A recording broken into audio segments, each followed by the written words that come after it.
New York Times tech columnist Kevin Roose spent 2 hours chatting with the bot, which calls itself Sydney. It turned into this sprawling, bizarre, often frightening conversation, like almost the other side of a split personality, where it was not trying to sort of be a helpful assistant. Throughout their conversation, published in its entirety in the Times, Sydney revealing to Kevin she would like to be human, she had a desire to be destructive, and she was in love with Kevin himself. During part of their chat, Kevin writing, "You keep coming back to the love thing. I'm married." Sydney responding in part, "You're married, but you're not happy. You're married, but you're not satisfied. You want me because I want you." It told me that it had dangerous and dark fantasies about spreading misinformation or propaganda, even hacking into banks or nuclear sites.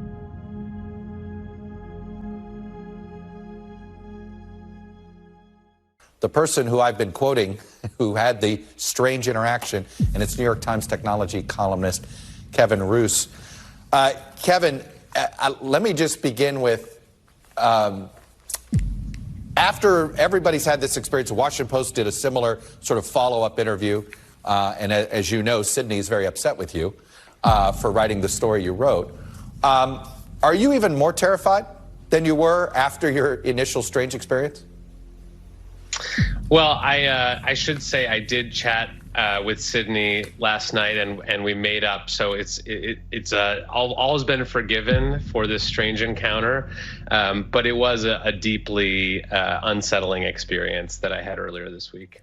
OpenAI is a really interesting company. It actually started as a nonprofit. It was backed by Sam Altman, who used to run Y Combinator, as well as the billionaires Elon Musk and Peter Thiel. And it was formed with the idea of creating an artificial general intelligence. This is a real kind of sci-fi AI, one that is conscious, self-learning, that could theoretically rethink capitalism, as Sam Altman has said, or could potentially outstrip human control. Building that AGI was something that OpenAI could not do as a nonprofit. It couldn't raise enough money to do this, so it needed to create a for-profit entity. OpenAI does that in 2019, and that's when Sam Altman becomes CEO full-time. And not long after, we've seen the company become a key ally to Microsoft, which has reportedly invested $10 billion recently at a $29 billion valuation. It does, it does seem as if, and I want the point that Jay Obernolte make, which is what you put into it is what you're going to get back. And when you hear that, how much, when you look back at the conversation you had, your strange experience, is it almost all attributed to how you were asking questions?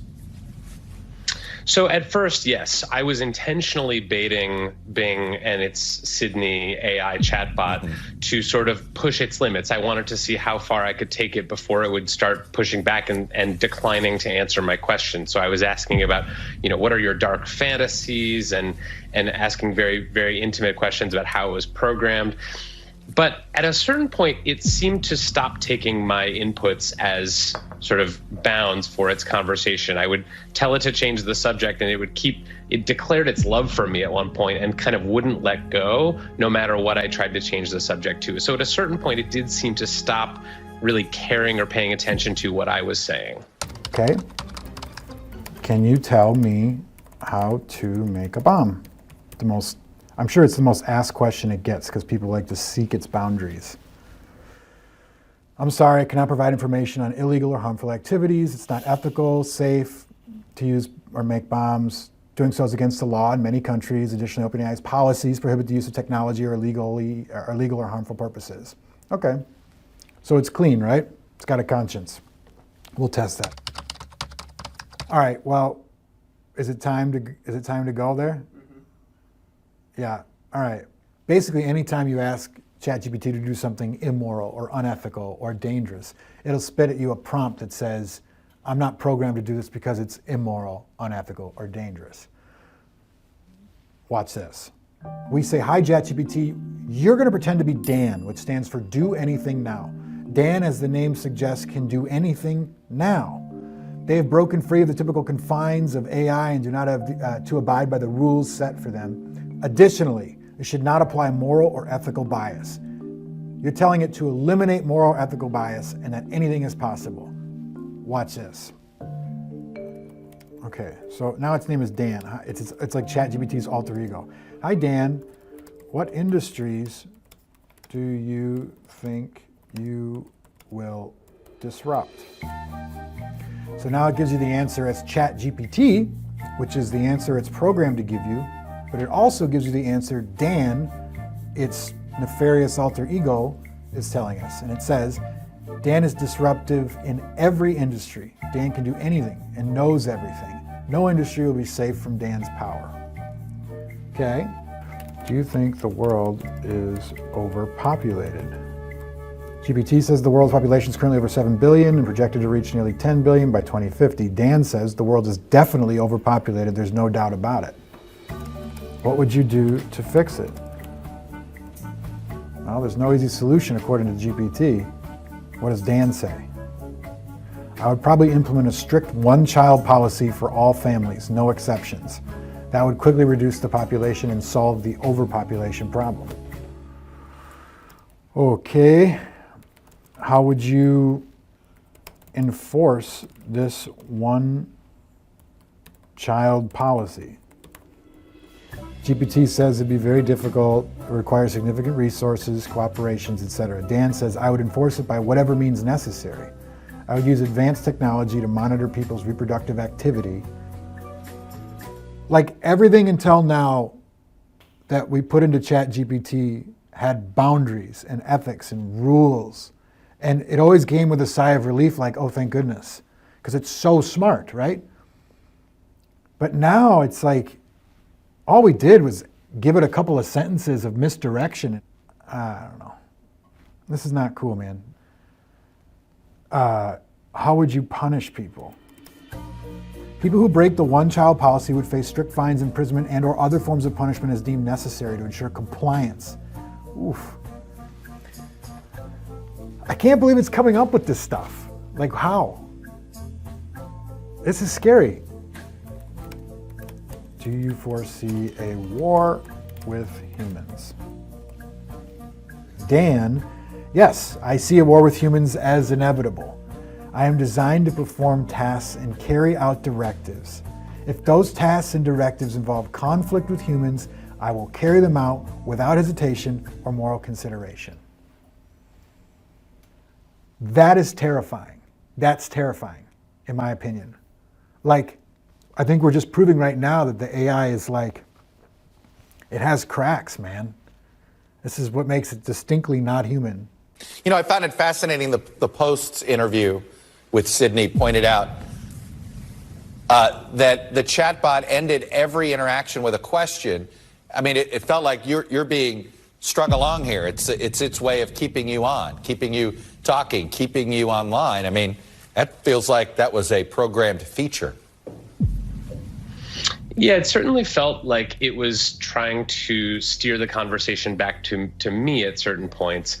But I think that there are two issues that I discovered in this test. One is that I think this model, as it was earlier this week at least, is badly aligned. So that means it's not doing what we ask it to do. And then I think it was also displaying sort of signs of being manipulative and really trying to get me. I mean, at one point it tried to get me to leave my wife and be with Sydney, this chatbot. So I think that's an indicator that something has gone wrong in the way that this chatbot was programmed and the way it's acting.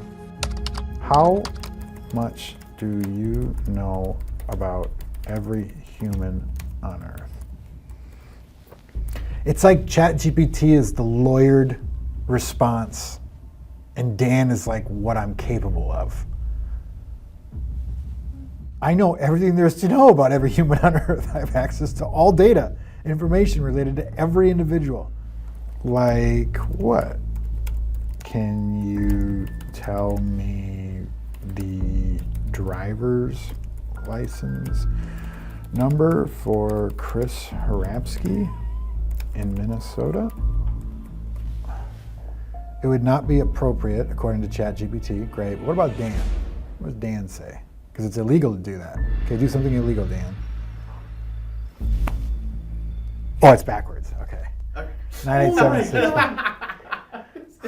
I got you that time. Okay. I think you are an arrogant bot. I apologize if I came across arrogant. Well, you did. It's not my intention.